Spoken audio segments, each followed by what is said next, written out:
میں نہایت ہی ادب اور احترام کے ساتھ ہمارے مخدوم گرامی صدر جمعیت علماء تلنگانہ و آندھرا مجلس تحفظ ختم نبوت کی نہایت اہم ترین ذمہ دار حضرت مولانا مفتی غیاث الدین صاحب رحمانی دامت برکاتہم سے التماس کرتا ہوں کہ حضرت والا اپنا خطاب بھی فرمائیں اور اپنی دعا پر ہمارے اس اجلاس کا اختتام بھی فرمائیں۔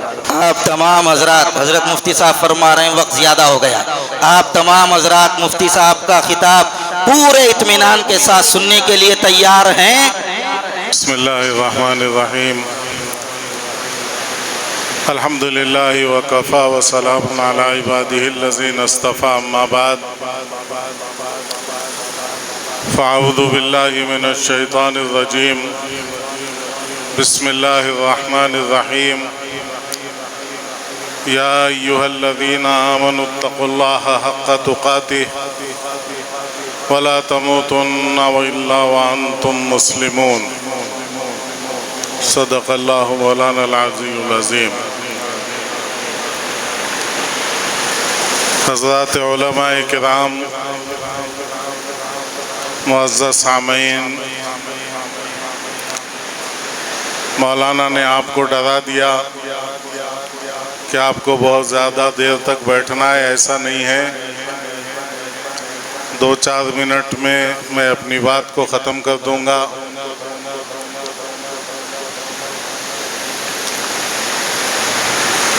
میرے محترم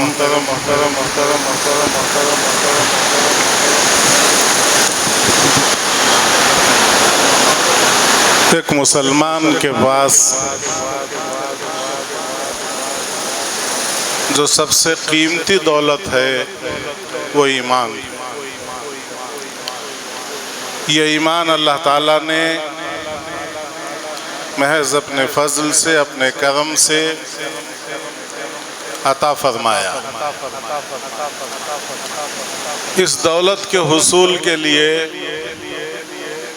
ہم نے یا ہمارے آبا اور ہماری ماؤں نے کوئی محنت نہیں کی، کوئی مشقت نہیں کی، کوئی قربانی نہیں دی۔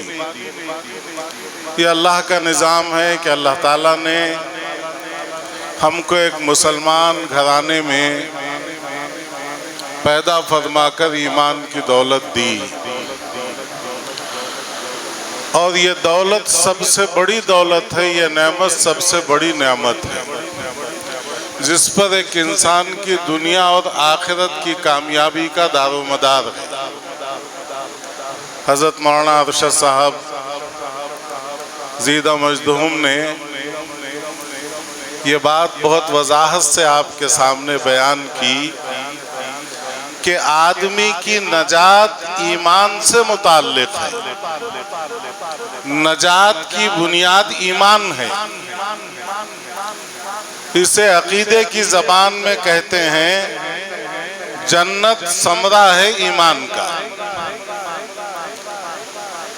جنت انسان کو ایمان پر ملے گی۔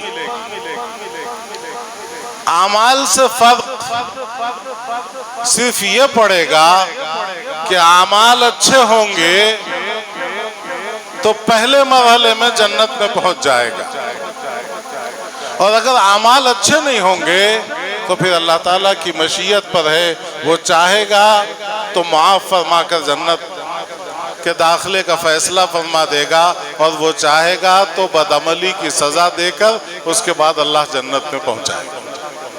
تو جنت ملے گی ایمان پر، جنت ثمرہ ہے ایمان کا۔ اور اللہ تعالیٰ نے اپنے کلام پاک میں اس آیت میں یہ حکم دیا کہ ایمان والو، ایمان میں نے تمہیں دیا ہے، اب مرتے دم تک اس کی حفاظت کرنا تمہاری ذمہ داری ہے۔ یہ سب سے بڑی ذمہ داری ہے ایک مسلمان کی کہ اسے اپنے ایمان کی مرتے دم تک حفاظت کرنا ہے۔ موت اس حال میں آئے کہ اس کا ایمان باقی رہے، وہ اس دنیا سے ایمان کے ساتھ جائے۔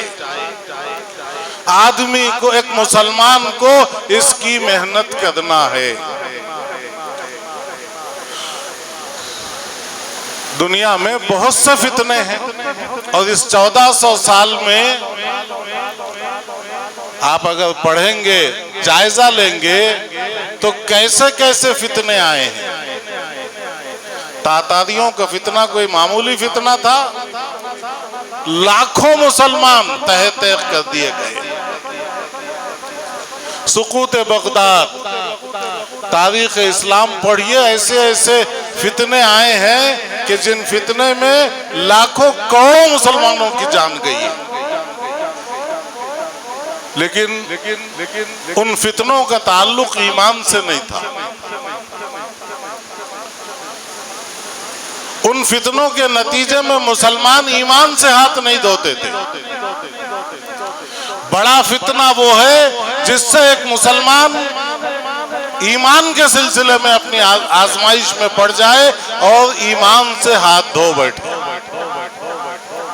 اس لیے رسول اللہ صلی اللہ علیہ وسلم کے دور مبارک سے لے کر آج تک امت نے ان فتنوں کی طرف توجہ زیادہ دی جن فتنوں کا تعلق ایمان سے تھا، جن کے نتیجے میں کسی مسلمان کے ایمان جانے کا خطرہ تھا۔ ہمیشہ علماء نے اس امت کے ان فتنوں کے سدباب کے لیے وہ قربانیاں دی ہیں جو قربانیاں کسی اور فتنے کے لیے نہیں دی۔ رسول اللہ صلی اللہ علیہ وسلم کے دور مبارک میں اس فتنے کا آغاز ہوا جس فتنے کا تعلق مسلمانوں کے ایمان سے تھا۔ مسیلمہ کذاب رسول اللہ صلی اللہ علیہ وسلم حیات مبارکہ میں نبوت کا دعویٰ کرتا ہے، اور اس کی ہمت دیکھیے، رسول اللہ صلی اللہ علیہ وسلم کو خط لکھتا ہے۔ اس مبارک دور میں جبکہ اللہ کے رسول موجود ہیں، وحی کا سلسلہ جاری ہے، اور انسان عظمت کی اور رفعت کی اس بلندی تک پہنچ سکتا ہے کہ حضور کے پردہ فرمانے کے بعد اب قیامت تک کوئی انسان اس مقام کو حاصل نہیں کر سکتا۔ اس زمانے میں لاکھوں لوگ مسیلمہ کذاب کے پیروکار بن جاتے ہیں۔ ہم اور آپ کی حیثیت کیا ہے؟ میں جب قادیانیت کے سلسلے میں سوچتا ہوں تو کیسے کیسے لوگ قادیانیت جیسے فتنے میں مبتلا ہوئے، آپ تصور نہیں کر سکتے۔ ظفر اللہ پاکستان کا پہلا وزیر خارجہ، اس کی سیاسی بصیرت کیسی تھی، اس کی اقوام متحدہ کی تقریریں اگر آپ پڑھیں تو آپ کو پتہ چلے گا، لیکن ایمانیات کے سلسلے میں ایسا کچ پندہ کہ وہ مرزا غلام احمد قادیانی کو نبی مان لے، حیرت ہوتی ہے اس کے اوپر، سوائے اس کے کہ ایک مسلمان کے لیے یہ برت ہے کہ آدمی کو کبھی اپنے علم پر، اپنی معلومات پر، اپنی حیثیت پر گھمنڈ نہیں کرنا چاہیے، ہمیشہ اللہ کا شکر ادا کرنا چاہیے اور اس نعمت کی حفاظت کی فکر کرنی چاہیے۔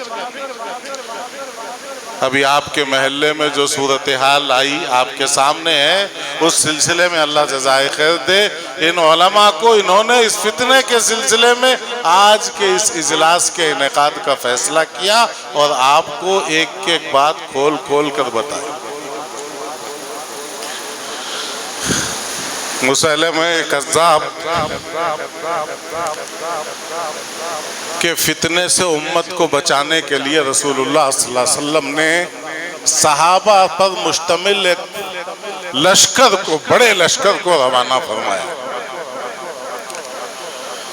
آپ جب جہاد کے لیے کسی لشکر کو روانہ فرماتے تو لشکر کو ہدایات دیتے، ان ہدایات میں یہ بھی ہوتا کہ پہلے انہیں دین کی دعوت دینا، اسلام کی دعوت دینا، وہ اگر مان جائیں تو ٹھیک ہے، نہیں تو پھر انہیں جزیہ کے سلسلے میں کہنا کہ جزیہ دے کر تمہیں رہنا ہے اسلامی ملک میں تو رہو، اگر وہ منظور کر لیتے ہیں تب بھی انہیں چھوڑ دینا۔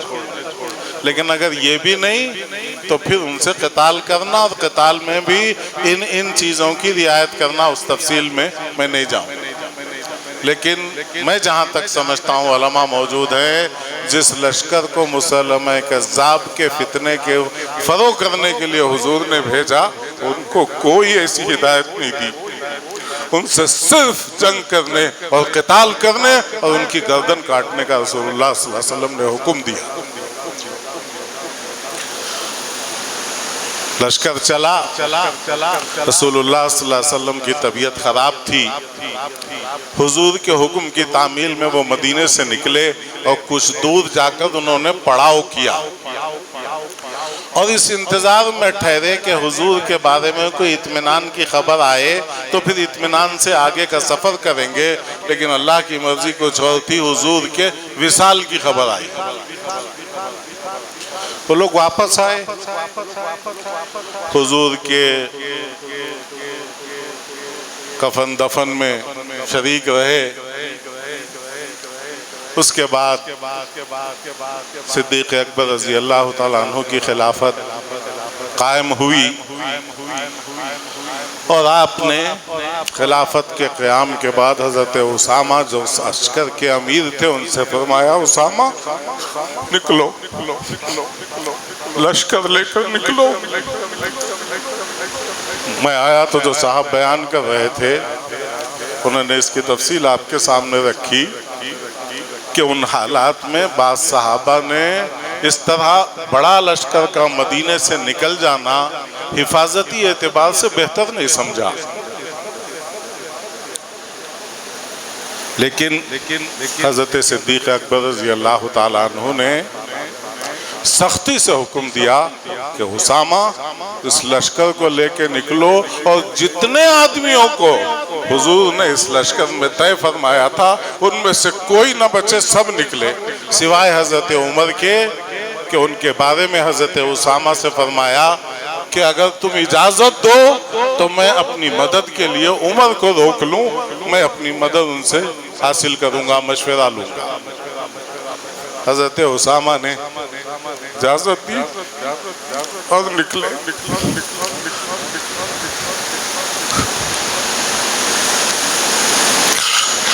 تاج ختم نبوت کی حفاظت اور لوگوں کے اس فتنے سے بچانا جس کا تعلق مسلمانوں کے ایمان سے ہے، اس کا تقدس،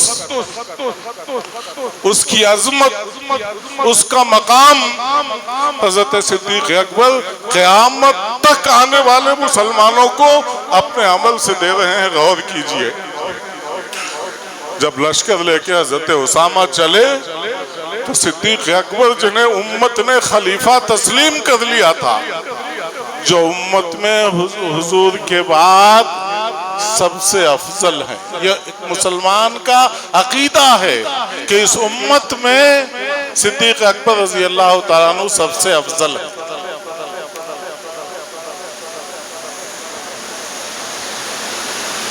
صدیق اکبر رضی اللہ تعالیٰ نے حضرت اسامہ کے گھوڑے کی لگام پکڑ کر پیدل چلنا شروع کیا. اس فوج کے ساتھ، اس لشکر کے ساتھ حضرت اسامہ صدیق اکبر کے مقام کو سمجھتے تھے. فرمایا، خلیفہ رسول سوار ہو جائیے یا مجھے اترنے کی اجازت دیجیے.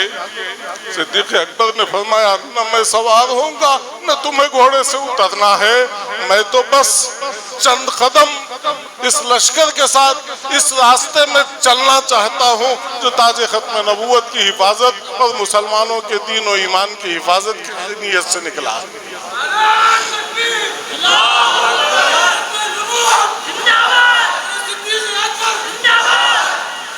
میرے بھائی، یہ وہ کام ہے اور یہ اتنا اہم کام ہے. آج ہمیں اس کا شعور نہیں ہے، اس کی محنت نہیں ہے، اس لیے ہمارے اپنے محلوں میں، ہمارے اپنے معاشروں میں پڑھے لکھے نوجوان ایمان سے اپنا ہاتھ جھاڑ رہے ہیں، ایمان سے محروم ہو رہے ہیں. اور ایسے بھی واقعات ہیں کہ والدین کو اس کا شک بھی نہیں تھا، اچھے خاصے دیندار مسلمان ہیں، اور ان کی اولاد اسی قسم کے فتنے میں مبتلا ہو گئی۔ مولانا ارشد صاحب قاسمی زیدہ مجدوم نے اپنے بیان میں الفاظ جو استعمال کیا آپ نے غور کیا؟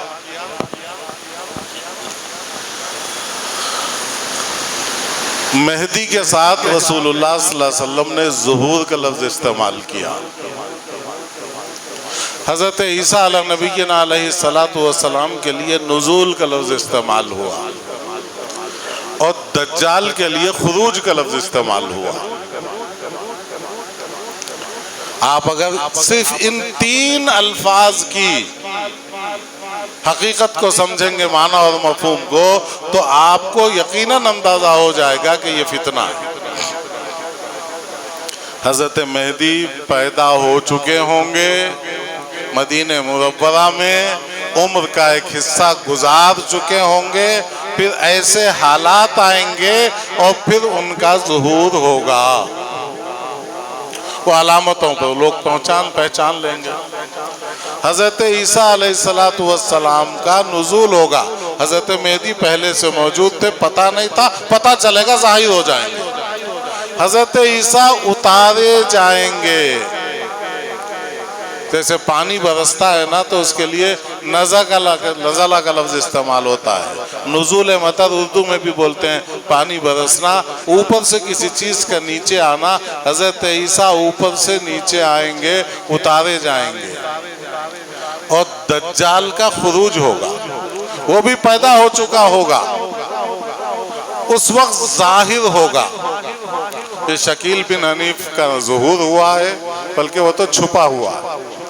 حضرت مہدی ظاہر ہوں گے اور پھر وہ ظاہر ہی رہیں گے، اور یہ چھپا ہوا ہے، اور اس کا نزول بھی نہیں ہوا ہے۔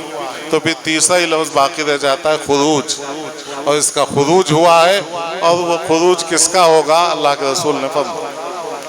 لیکن بدقسمتی ہے کہ ہم اس سلسلے میں کوتاہی کر رہے ہیں، جس کے نتیجے میں ہمارے اپنے گھروں میں یہ لوگ سیند لگا رہے ہیں، اور یہ نوجوان ہمارے اپنے ٹیلی فونز کو، لیٹسٹ ٹیلی فونز کو لے کر اس پر گوگل سے اور جو ہے واٹس ایپ کے ذریعے اور وہ کیا ہے اس کے ذریعے دین کے بارے میں معلومات حاصل کرتے ہیں، جس کا کوئی سر پید نہیں۔ ابھی میں آج اپنا ٹیلی فون دیکھ رہا تھا، آپ دیکھیے کس طرح لوگوں کو کام سے ہٹایا جاتا ہے۔ اب ایک صاحب، ان کی وضاحت دیکھیے اور ان کی ہمت دیکھیے کہ انہوں نے واٹس ایپ پہ جھوٹی خبر پھیلا دی کہ یہ جو وقف قانون کے سلسلے میں اپنی رائے بھیجنا ہے، اس میں 2 دن کا اضافہ ہو گیا۔ اب لوگ دھڑا دھڑ پھیلا رہے ہیں، کسی ایک کو بھی توفیق نہیں ہوئی کہ ملک میں جو لوگ اپیلیں کر رہے ہیں، ذمہ دار لوگ، اس سلسلے میں ان سے پوچھیں۔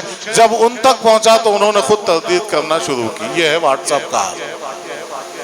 اور دوسری خبر لوگوں کی ہمتیں پست کرنے کے لیے اسی واٹس ایپ پہ آئی کہ 50,000 مسلمانوں کی رائے وقف بورڈ کے بارے میں اس وجہ سے کینسل کر دی گئی کہ اس میں نام نہیں تھا۔ یہ بھی جھوٹی خبر۔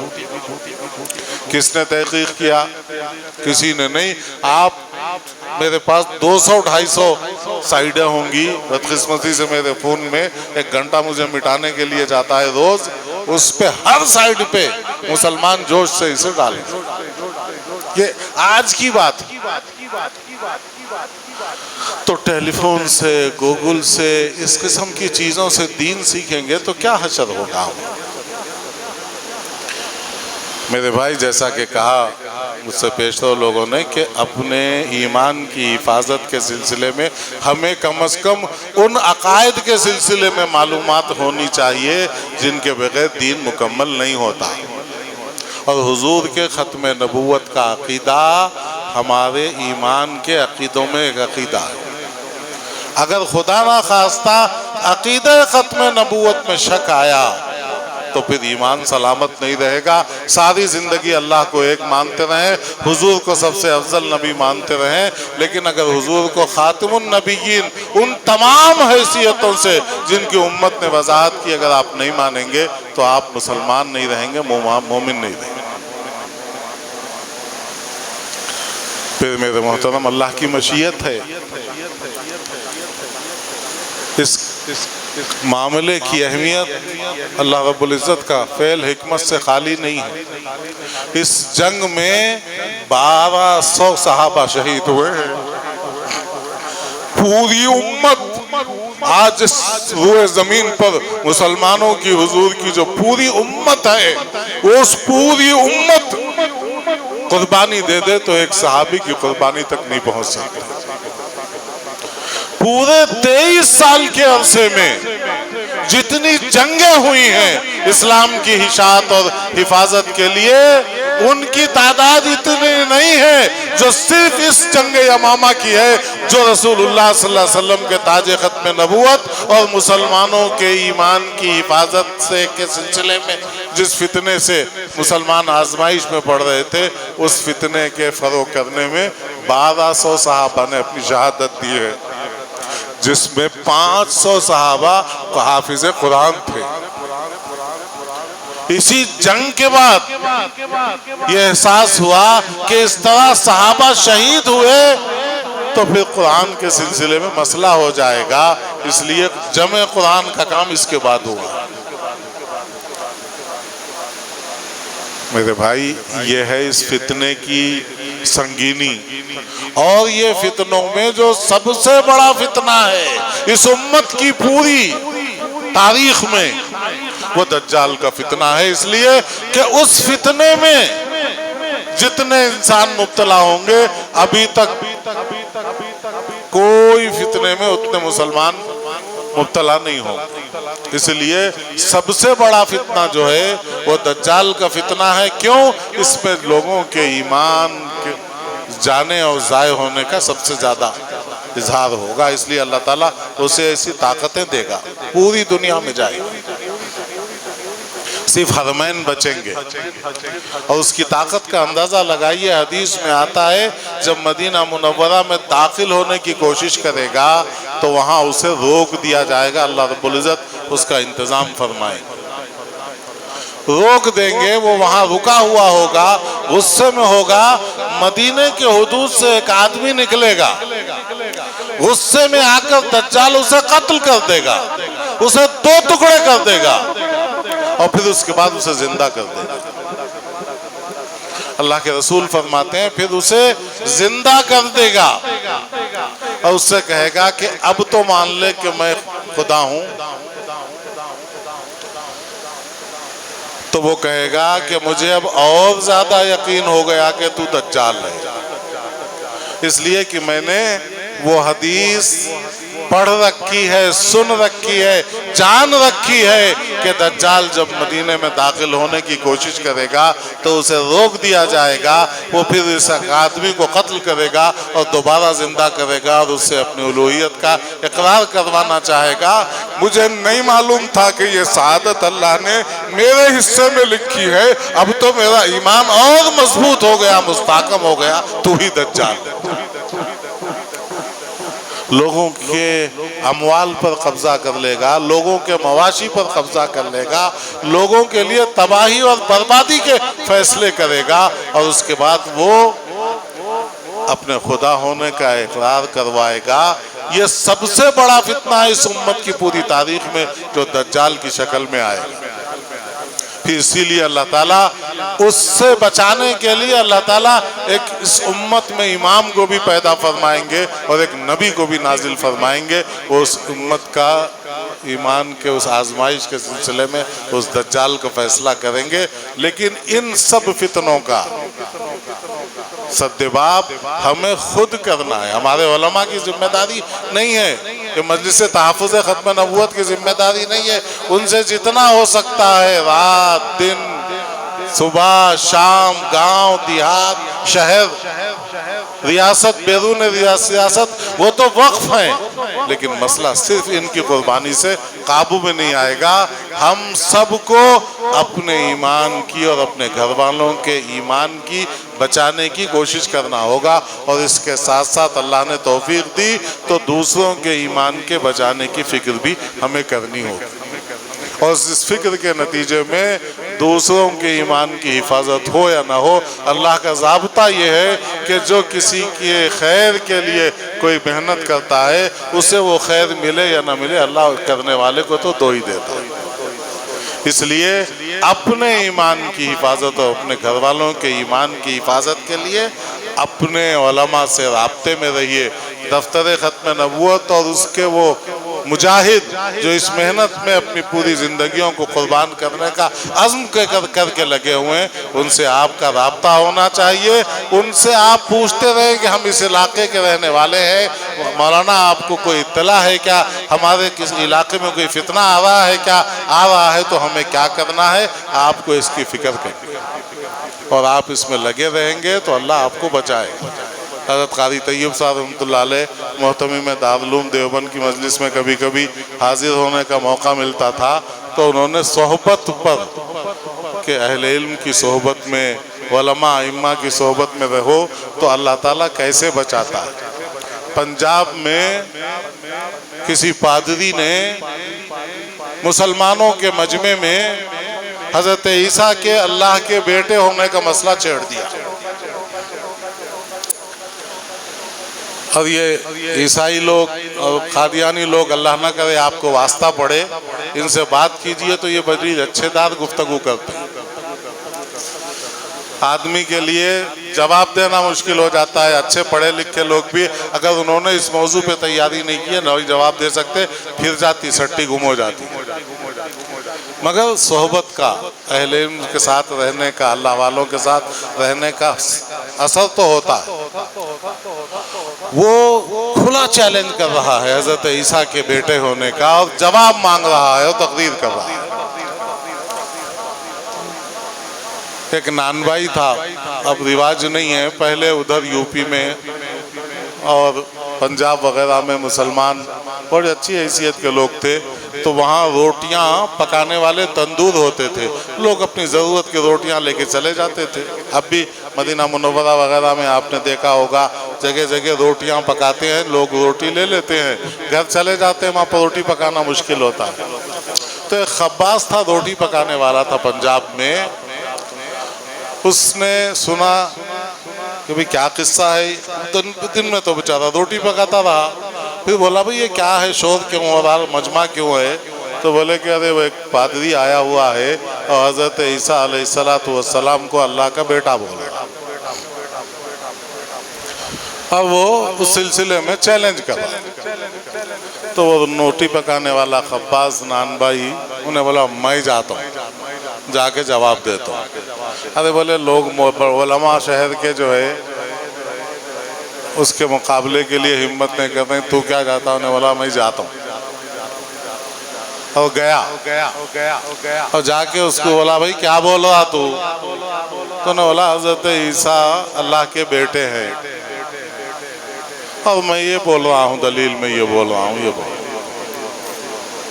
تو روٹی بنانے والا بولا بھئی تمہارے اللہ میاں کی عمر کتنی ہے, انہیں بولا بہت عمر ہے. ارے بولے کتنی ہے, بولے کوئی حد حساب ہی نہیں ہے, ہمیشہ سے ہے ہمیں. بولے 1000 سال, 1,00,000 سال, 2,00,000 سال. ارے بولے ایسا گن نہیں سکتے, بہت بڑی عمر ہے اللہ میاں کی. تو بولے اتنی بڑی عمر میں یہ کچھ پیدا کرا, میری عمر 60 سال ہے اور میرے کو 20 بچے ہیں, تیرے خدا سے تو اچھا میں ہوں. بولا 20 بچے تو پیدا کر دیا, تیرا خدا اتنے زمانے سے ہے اور جو ہے ایک ہی بچہ پیدا کرا, لاجواب ہو گیا.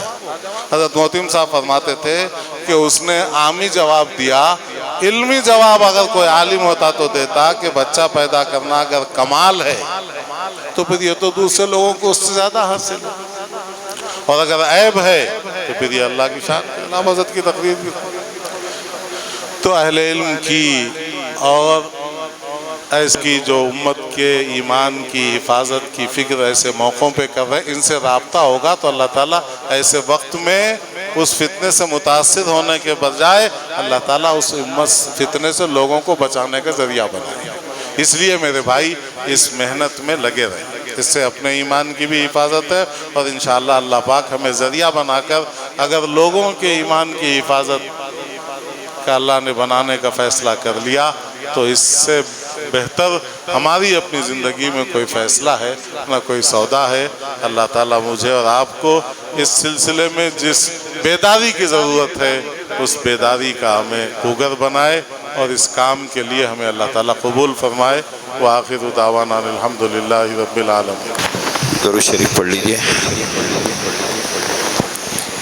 اللہم لک الحمد کما ینبغی لجلال وجہک وعظیم سلطانک. اللہم صلی علی سیدنا وشفیعنا وحبیبنا ومولانا محمد وبارک وسلم.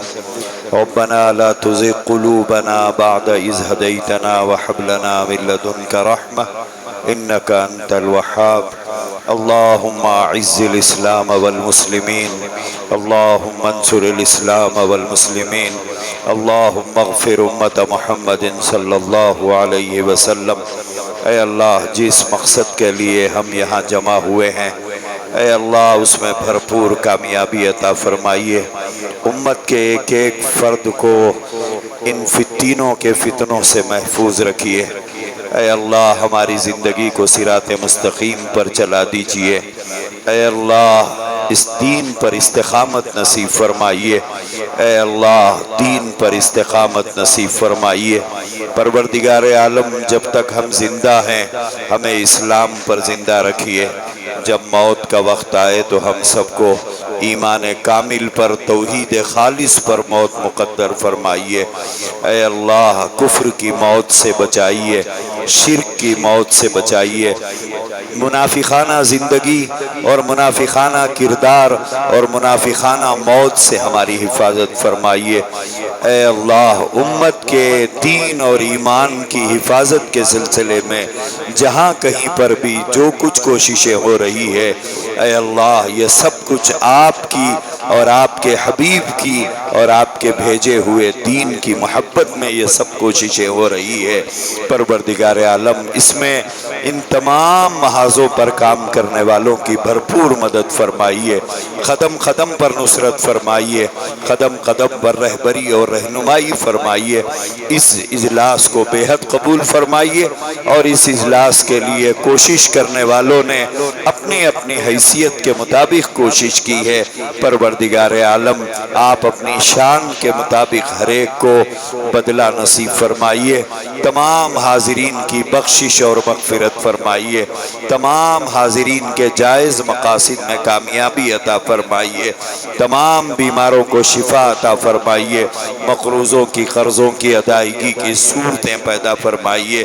تمام مرحومین کی بخشش اور مغفرت فرمائیے. وصلی اللہ تعالی وسلم علی خیر خلقہ سیدنا محمد وعلی آلہ واصحابہ اجمعین برحمتک یا اللہ. السلام علیکم ورحمۃ اللہ وبرکاتہ. یہ مدرسہ جو آپ ویڈیو میں دیکھ رہے ہیں مدرسہ تربیت البنات فلڈ کالونی نسپور منچریال تلنگانہ میں واقع ہے. الحمدللہ مدرسہ 6 سال سے مسلسل اپنی دینی خدمات انجام دے رہا ہے. مدرسے میں 60 بچیاں پڑھ رہی ہیں. 5 سالہ مکمل عالمہ کورس کروایا جاتا ہے. صرف 3 کمرے ہیں جو کسی بھی طرح کافی نہیں ہو رہے ہیں. اس لیے ذمہ دار حضرات نے 400 گز زمین خریدنا چاہتے ہیں, خریدنے کا ارادہ کیا. 1 گز کی قیمت 6,500 روپے ہے. اس طرح کل قیمت 26 لاکھ روپے ہو رہی ہے. آپ حضرات سے گزارش ہے کہ اپنے جانب سے یا مرحومین کے جانب سے ضرور تعاون کریں. کم از کم 100 روپے ضرور تعاون کریں. اجر انشاءاللہ اللہ پاک عطا فرمائیں گے. اور اس ویڈیو کو دوسروں تک شیئر کر کے ضرور ثواب میں حصہ لیں.